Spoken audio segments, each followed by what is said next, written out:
Hey guys, you got Christina Gilchrist here, also known as the Dialysis Warrior Blind Chick, and I'm here with my Moosey boy, my Moose the Pomsky service dog, and... Hey, what about me? Oh yeah, Michael Gilchrist is here. The caretaker. And this is Living on Dialysis podcast. And this is a disclaimer. We are not doctors. This is just the opinion of Living on Dialysis Facebook group. And always follow up any advice you have with your team and your doctors. And again, this is just an opinion. So if you don't like it, tell me yours. Bye. All right, this is Michael. And Christina. And this is Living on Dialysis podcast. And we'll just go ahead and get started. Do you want to introduce yourself? Hi, I'm Harald Stellwag. I'm a kidney and pancreas recipient 6.5 years ago. Okay, and... My name is Austin Lee. I'm a 2-time kidney transplant recipient, with my most recent kidney being almost 13 years ago. All right, and we are at the National Kidney Foundation Summit. And just a little bit is we had a few hiccups with traveling and stuff like that. Come here. So other than that, Harald, what was your name again? I'm sorry. Austin Lee. Austin, Yeah. you want to go ahead and give us your story real quick? Oh yeah, no problem. So I was actually born with a rare bladder obstruction. So I didn't actually have an actual kidney disease. I had a bladder obstruction that affected my kidneys, known as posterior urethral valves, which is a ureter blockage of your ureters. And so before I was born, on the ultrasound, the doctor saw a huge mass around my abdomen, and what happened was that was a mass of like fluids and toxins. Because with your kidney, it gets rid of the fluids, get rid of the toxins, it cleans out your blood. But for mine, on the inside of the wound of my mom, it actually destroyed my kidneys before I was born, and so I didn't have a chance. Like they didn't actually give me much of a chance of survival before I was born. They wanted my mom to terminate her pregnancy and things like that. But then, with her faith and belief in God, she went through. I'm the youngest of 5 children, and she went on to have me. And I had to have a ureterostomy, where they poke 2 holes into your back in order for the urine to drain out. And so I was on dialysis for about 1.5 years, peritoneal dialysis. You were doing PD, okay. PD, I did PD for 4 Yeah, on the page years. we have a kid named All Hail Hank. Yeah. And he's trying to get to weight to get a kidney right now. Yeah. So. Yeah, I was on peritoneal for about 2.5, 3 years, and then in 1993, my mom was my living donor, my first living donor at Washington Hospital Center. I was at Children's National, and she donated to me, which gave me the gift of life for 14 years. And you've been local to DC this entire time? I was born in Germany, though. Oh, okay. Yeah, I was born in Germany, but then when it was discovered that I would have health issues, we moved over here to Bolin Air Force Base. So you were a military brat, basically. Exactly. Okay. Exactly. He was too. We were too. Yeah. That's how we ended up in Utah. Oh, really? So yeah, we were Georgia, Illinois, and then Utah, and that's when my dad got out, and that's where we stayed. So. Yeah, so my dad was in the Air Force, and we moved here. Went to Walter Reed. I was covered at Walter Reed Pediatrics, and then Children's National, where everybody sees on social media. I post a lot about with Children's National. That's like my second home. And so I had my kidney transplant there. My mom was at Washington Hospital Center. And that, like I said, gave me the gift of life. 14 years. Unfortunately, it rejected after 14 years in my senior year in high school. So I was 17 when it went into rejection. And it lasted, 16 years? No, 14 years. 14 years. The first one lasted 14 years. That's impressive, though. It was. I wish it would have lasted a bit longer, but we want more, right? I was 16. I wasn't taking the medicines like I should have. I was young, and I thought like I was just like everybody else. But you learn. It's a lesson. It's a great lesson. I'm actually thankful that actually happened because it changed a lot. Because when I went through kidney failure for the second time, like it opened my eyes to a lot of education and awareness to where I didn't even know what dialysis was. Because remember, I did it when I was younger. Right. I didn't know much about it. Right. So when I was 16, 17, I learned a lot more. And then they told me I did peritoneal again for 3 years, and I got called. And the first time I got called, it was for a high risk kidney, but it didn't work out. So my nephrologist, Do you know why it was high risk? Yeah, it was the blood pressure, and I think okay. it was some of the complications. It was coming from a female donor as well, so I think she had like she was about to pass away, and she had like some complications too. And when that one didn't come through, I was heartbroken, like, because I was waiting, I was ready to. I was like, I'll take any kidney. But 6 months later, I did get another call. I was in Alabama at the time on PD, and I had the machine. I told my mom, I said, I hope this is the last time I have to go on dialysis or take this machine with me on an airplane. What machine were you on? PD. PD. Yeah, Were you yeah. Baxter? Or Baxter. Baxter. Okay. Yeah, I sure did. Yeah, yeah. You bring it back memories to me. Yeah, we've hauled around all the machines. Yeah, so Baxter, and then I get back home. I have a voicemail. The doctor says, no, the coordinator says, we have a kidney for you. I call my mom up, put her on three-way. She gets emotional. I'm emotional. Everybody's emotional on the call because they knew I wanted it bad. They was like, he wants this kidney. Such a good it was. And so when I got the actual call, I had 2 weeks to get ready because it was I was part of one of the first big kidney chains. Okay. It was a paired exchange Awesome. program. Dr. Melanson. Something I knew. Yeah, Dr. Melanson performed my surgery, and at the time, like, I had to get my antibodies to go down because with my first kidney rejection, I had built up antibodies, so I had How'd you get your antibodies to go down? They did IVIG, so that's what it's kind of like plasmapheresis, where they kind of go in, they help to. I did it once a month, so I would go in get IV treatment to bring the antibodies and that down. brought your antibodies down. It did. It Because didn't initially. I thought any time Yeah. you introduced that stuff, it actually went up.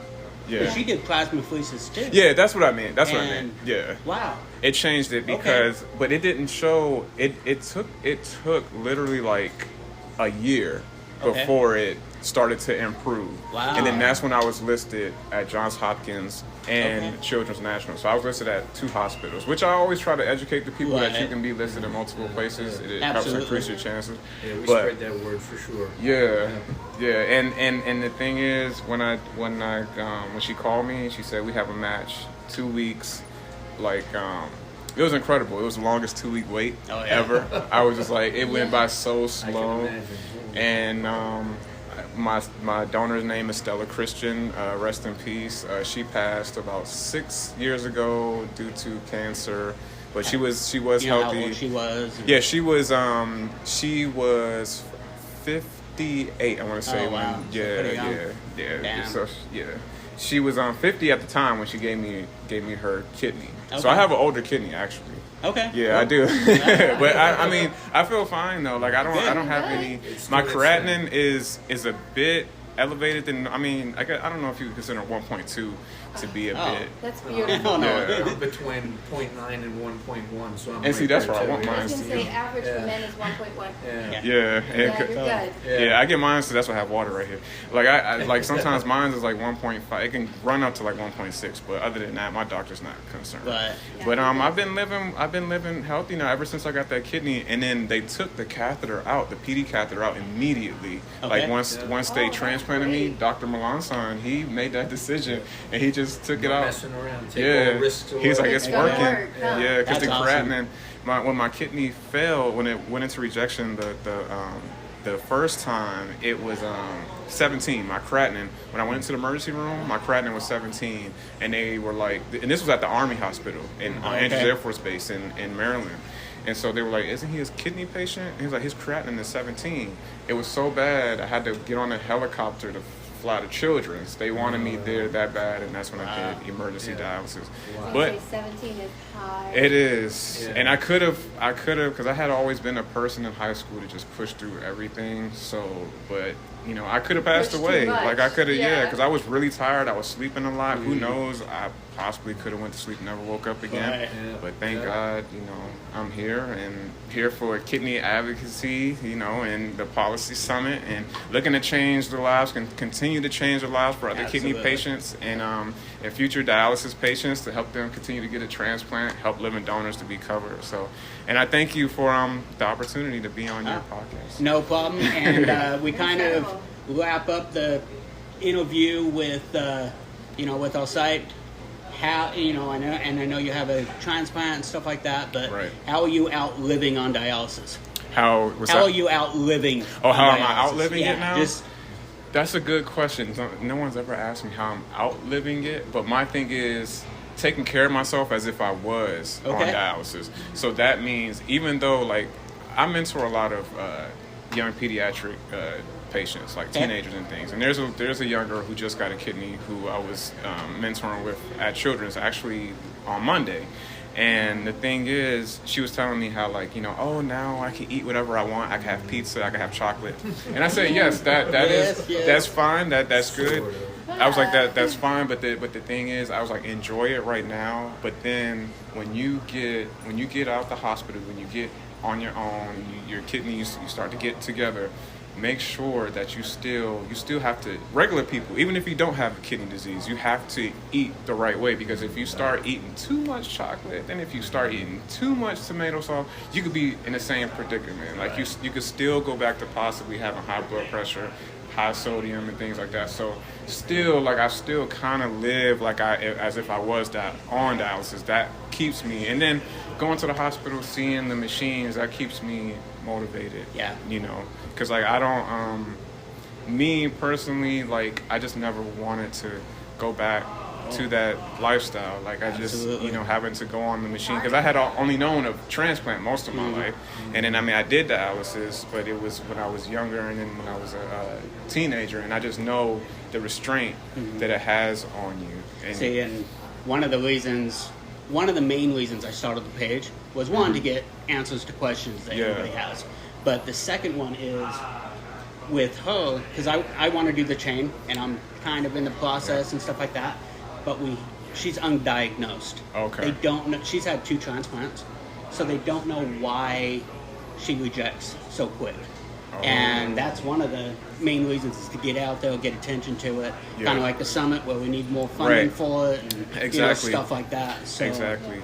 So, all right, cool. I appreciate it, Thank Mike. you so much. Thank you. That was awesome. That was an amazing story. And what was your name again? Austin Lee. Austin Lee. Okay, I make sure you come on the page and tag me or something, so I know it's you. And I've got everything. I'm like a 14-year-old teenager when it comes to that stuff. On Facebook, though. I believe you do. So when we're spreading the word, we're all on that stuff. I mean, that's what it's all about. That's right. So just shoot me a message so I know it's you, and I will tag you, and we'll put this episode out. I'm not sure when. We've kind of went away from it a little bit, but look up Blind Chick Living on any platform, and we've got as soon as I go 14 episodes, something like that. So, it's all right, good. It's good. I've watched a bunch. Cool. That's awesome. Thank you so much. And then, what was your name? I am Harald Stellwag. Okay. And I live in Virginia. I am a kidney and pancreas recipient 6.5 years ago. I was a diabetic for over 45 years prior. I became an educator at the beginning of that process because I had to tell all my friends what to look for, dealing with the situation with low and high blood sugars and the whole thing, and kind of helped me out with the transplant situation. With the transplant, I now help others through the process pre and post, and truly look forward to helping you if you are in that need. Look me up on Facebook. I do have an Instagram also. I'll share the info I have with anybody that's willing to hear my story or hear my info. Truly look forward to helping everybody. As Michael and Miss Christina here running this podcast too, they are spreading the word and trying to get information, as we all are. I try to live my life the best I can to keep those 2 organs that were a donation from a young lady that passed away, and I live my life to the fullest for her. I do travel. Ended up traveling in January with my family, and we were on a boat and ended up with COVID, came back and got the medications and was back to health within a short amount of time because I have a full vaccination record, including all the ones that are available for transplant-specific patients. That's amazing. Yes, indeed. And I'm definitely more than willing to talk. As you can tell, I love talking, so I'm here for anybody that wants to talk. I know as Christina and Michael are, they talk to everybody, and it's all about spreading the word and sharing the wealth of information. Yes. And I don't know if you know, but my daughter's a type 1 diabetic. Okay. Yeah, wow. She got diagnosed when she was 11, Okay. And I was floored because of my life. Right. You know, all Yeah. the things diabetes can cause are what I'm living. Absolutely. And it scared the crud out of me to Yeah. think that she could possibly. I do have to say that the new technology that's out there, though, it's like an external pancreas letting you pump. No, it talks to you, you know, and lets Yeah. you know what it's doing and the whole thing, and it lowers the pump rates or raises them depending on what your sugar levels are. Truly, I'm always been about the technology. So what pump would you recommend? I haven't been on one in a long time, I have to say, but I was a Medtronic fan when I was pumping insulin, and I did that for 15 years prior to getting my transplant. My very first pump had a carbohydrate list built into the unit, so that I could actually look up if I was sitting down to eat. I could actually calculate how much insulin I had to dose for what I was planning on eating. That's It was incredible, yeah. amazing. It was my best teacher out of all of the education that I've had in my lifetime. But I do research for everything I can get my information on, and I love to spread the wealth if I can. That's pretty much That's awesome. That's why we kinda how started the we group, feel, why we too. started the page is Yes. we were tired of getting the information after something happened. Right. You know, Right. I would have to get online, I'd have to try to get answers. I'd be like, one, why the hell didn't anybody tell us this? Right. Or Right. why am I having to go down this, rabbit hole to find Yeah. the actual Yeah. information? Yeah. When I'm like, Yeah. we should have known this 6 years ago, 10 years ago. Right. Right. So, Yeah. And it's true. Hopefully, like our generation, what we went through will help the next generation not have to go through a lot of those things. And that's my goal, is just when I went through it, I started when I was 22. Right. And I felt so alone. There was nobody else that could understand. And even the people at dialysis, you're Right. not supposed to talk to them about medical. And so nowadays, I love that the communication is open. Yeah, yeah. They've changed that policy. It truly is a better world out there when you're allowed to talk about your situation. It is. And I became a diabetic at the age of 13. Wow. That's about when my She was 11. sophomore year in high school. Damn. And I was on vacation in Aruba, and luckily it's a gambling island, and there was a lot of money on the island, and their hospital was up to date. Yeah. And I went into the ER and stayed that first night and asked them for all the books they had on diabetes, and read all the books that night before the nurse came in the next day, and she had a needle and an orange. She goes, "Do you want to practice on the orange, or do you want to do this?" And I pinched my skin up and wiped it with the alcohol and stuck the needle in me. She goes, "Boy, you are brave. How'd you learn to do this?" I said, "Well, I want to live. That's my whole thing. I'm going to get over this. I'm going to deal with it." And for 45 years, I kept my body in shape. Ended up with the kidney problems about 5 years before I actually needed the transplant. And got a nephrologist and transplant group, and talked to everybody I could talk to how to keep it going in the right place. And definitely, incredible. it's a story, and I mean everybody has one. And I listen to so many others, and I'm just amazed every time I hear a story. And that was one of the reasons I follow the podcast with you guys. It's just your story is just amazing, and we're all warriors in some way, Yeah, that's true. dealing with the issues that we have. So I have a question. You know. So, like, I had my kidney disease. I found out when I was 12, and I had 10 years that I could have been doing something to prevent, but my doctor never came up with anything. What kind of things did they have you do to help keep the kidney? My first diabetic doctor was one of the best. He says you need to pick a sport. You don't play a sport in high school. Pick a sport. So I decided I'd play some football, and I joined the team, and I talked to the coaches. I let them know what my situation was. My mom would show up before practice with a quart of orange juice and a peanut butter and jelly sandwich, and at that time they started calling me OJ. So I sat down with the team before we started practice, and I said, "Guys, this is my situation. If you see my hands start shaking or anything like that while I'm standing on the sideline or out on the field, get me to get off the field and get something to eat or drink. I need sugar in my system. It's going to be one of those things. If you guys watch out for me, I can help you guys out along the way too, and get you information if you want any." And it was truly blessed my life to start that way out. And I had friends in high school that I still talk to now that were amazed at my story then, and we still talk about it now. Wow. That the education you shared with us kept them in the right place. They started eating better and not drinking as much and all that kind of thing. And I think that was one of the things I did. Of course, like Austin said, you're a young kid or a teenager, or in your lower 20s, and you feel like you're invincible. And yes, you go out and you want to go get a drink with your buddies and that kind of thing. And I did not smoke for a long time. I did not drink that much. Luckily, it made a big effect on how my kidney lasted for that long amount of time with having diabetes. That's incredible. Yes, indeed. So again, I know you probably went through this. What was your name again? It's Harald, Harald. Harald. Okay. And the last name is Stellwag, Stellwag. And how can they find you?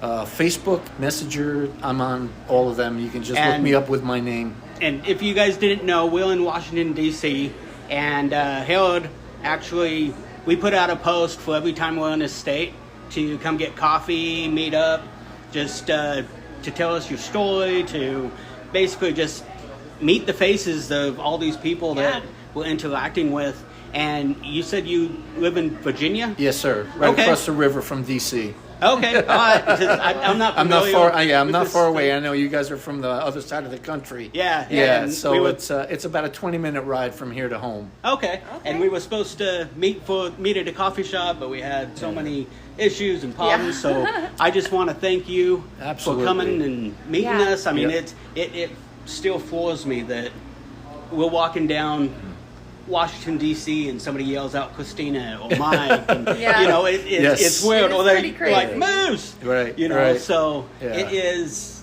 But I'm so glad that people like you are sharing the story because I know there's somebody out there that's 16, doesn't really know why something's happening. Kind of like the whole shaking of the hands. Right. It could just be something that they are just experiencing. They don't know why. Right. So that is go and talk honestly, to your doctor. I thank you personally because I have a little diabetic and she's 18 now, and to know that there are people that are going to help her along the way it's relieving. It's up to you guys to be educated about what the situation is. That's any patient, especially. I'm all about that. I am a member of PFACS, which is the Patient and Family Advisory Council at Georgetown, and we are always working to help patients deal with situations and that kind of thing. I'm all about giving back. I got 2 organs that are keeping me alive, and anything I can do to spread the word about how to keep them going if you have one or if you're getting one or if you're on the wait list, that pressure that you have to deal with and all the medications you have to take, I'm all about helping you any way I can. Yeah, that's incredible. All right, so we kind of wrap all of this up by... How are you living on dialysis? I am living on dialysis. I was very lucky that with the 2 organs, I did not need to do dialysis before I got my new organs. But I look into that information all the time. I try to live my life the best I can. I want to keep the 2 donated organs I have, and I want to help others that are pre that situation deal with their issues. So I learn everything I can about dialysis to help those dialysis patients from the other side, and spread the word. Absolutely. And after you had your transplants, what was something on your bucket list that you wanted to go do that you just went and did? Actually, the Christmas trip I did this year at the beginning of January for the birthdays was the best trip I have ever done. It was a Norwegian cruise through the Southern Caribbean, and we did Aruba, which was actually, I revisited the island where I got ill. Awesome. And did not get a chance to go to the hospital because the kids wanted to go do other things, but I was so close to going back there and just saying, hey, listen, I was here 45 years ago, and you took care of me, and I'm still here to come back and say hi, and they wouldn't let me go do it, but that's okay. I'll do it another time.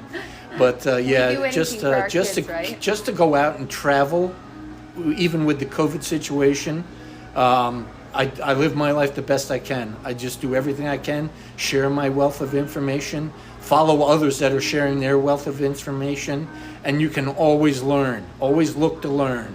That's what it's all about. And I do that every morning when I get up, and I bless myself that I'm up again the next morning, and just say, hey, listen, guys, I'm here to keep going. Let's fight. All right, so we're going to go ahead and wrap this up. And this is Christina, the Blind Chick, and this is Michael. And thanks for listening, guys.